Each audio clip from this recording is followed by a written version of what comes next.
So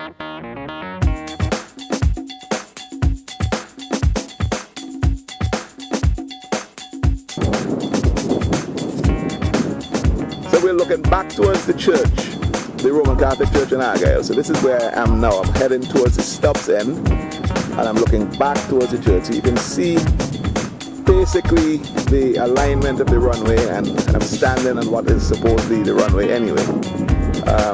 There's less finished work on this side than there is on the other side. And I'm talking in terms of the way the soil is compacted. On the other side, you can see a more definite indication of a runway. Here, it's just cut, it's not compacted to that sort of degree. And I suppose there's some more cutting here to be done. But this is runway, alright. And you're looking back towards the Argyle beach. You can see that in the distance. You can see the trucks still working.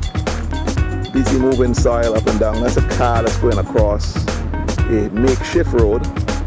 The car is actually going to be heading towards Warraku.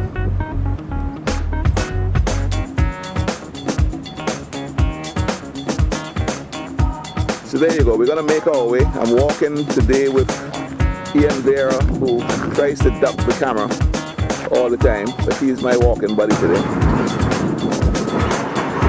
Right where I'm standing is quite impressive, the work that is done here. They've literally removed this hill, which I think was called Stubbs Hill. Now for those of you who remember, Makani had actually started a building which supposedly was going to be a hotel, and it stood there for years.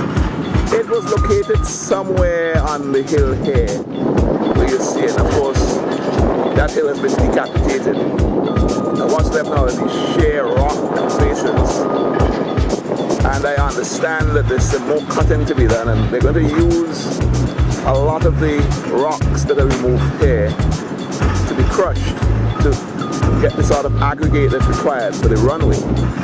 So it's a self-serving project from that standpoint. The boulders, these boulders for example, these boulders would have been removed from all the cutting.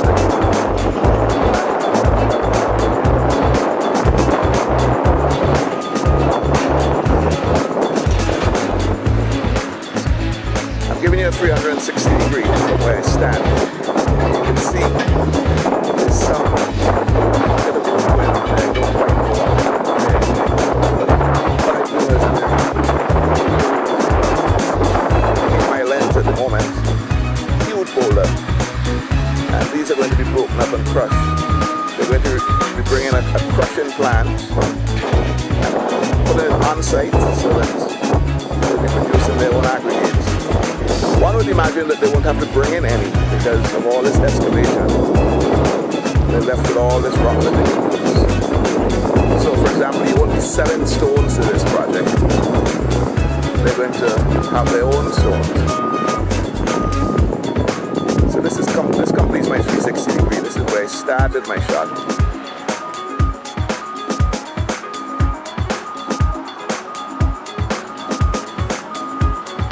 And we're going to take a walk further out into the direction. What you see in there is Beckway. It's quite a scenic view from there. Beckway in the foreground, sorry, in the background. And is that Milligan's Key? I don't think so. It's I'm not sure if it's Milligan's Key. But there's an island. I'll know what it is when I get there. This is the actual front of the runway. As you can see, I have quite a fantastic view from this point. There is Beckway, there is Milligan's Key. I can now confirm that that is Milligan's Key. It's actually a bird sanctuary. You get a lot of these egrets, the white egrets that go and roost there in the evenings. So that's Beckway. It's quite a lovely day. If I swing the camera around, you can see Bally's Battle Wheel.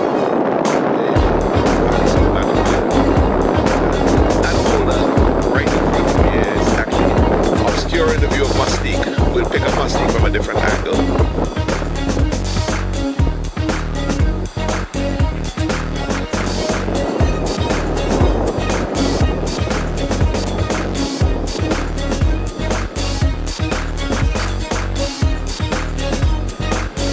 So this of course shows you the view. If I pull back out, you can actually see where the runway starts. Will a plane touch down At this point, no. This is the approach. So the plane approaches in this general direction. I'm going to swing around and do the 180 degree. And on my 180 degree turn, you can see ahead of you, this is the approach, and the runway is in exact alignment to where I'm standing. So I'm looking down into Stubbsby. I'm standing right virtually at the tip of the approach. And I'm looking down into Stubbsby. And if I take the camera around, you can just make out the coastline, and it winds its way around. It goes around the point over to Brighton. Now if you take Milligan's Key as your marker, Milligan's Key, when you're on Brighton Beach, you can see Milligan's Key directly in front of you. So basically, that cove in there, I am calling that Brighton Beach. And I'm doing that because Milligan's Key is right where I expect it to be. So that is giving me my guide, really, my coordinates for where Brighton Beach is. About this noise that the big caterpillar machine is making. There's some excavation going on here. And this is like a rock field. There's so many boulders that they're pulling out of here.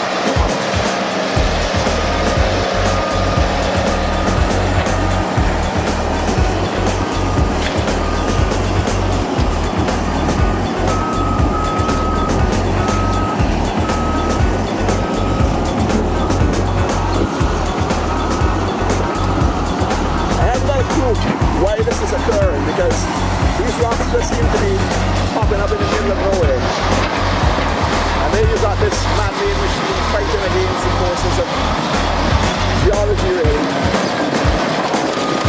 And I think I better sort of make my way into safety, because as you can see, the bulldozer is pushing these rocks hard and coming in my direction.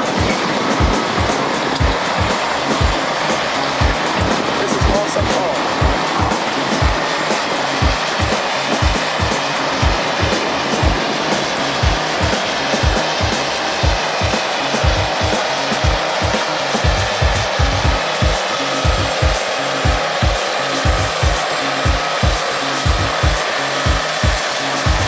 This is my little tour of the airport, doing some exercise with my friend Ian Vera, walking the length of the airstrip, looking to see the progress and trying to capture a bit of it on video. I'm walking back up now. I'm going to go back up this hill, and up this hill where this vehicle is going, I am going to be finding the energy to get up to the top and then get home. And that will constitute the end of this little summary of work that's being done at the Argyle International Airport. Today, of course, is July the 31st. One day before Emancipation Day. 1st of August is tomorrow, August Monday.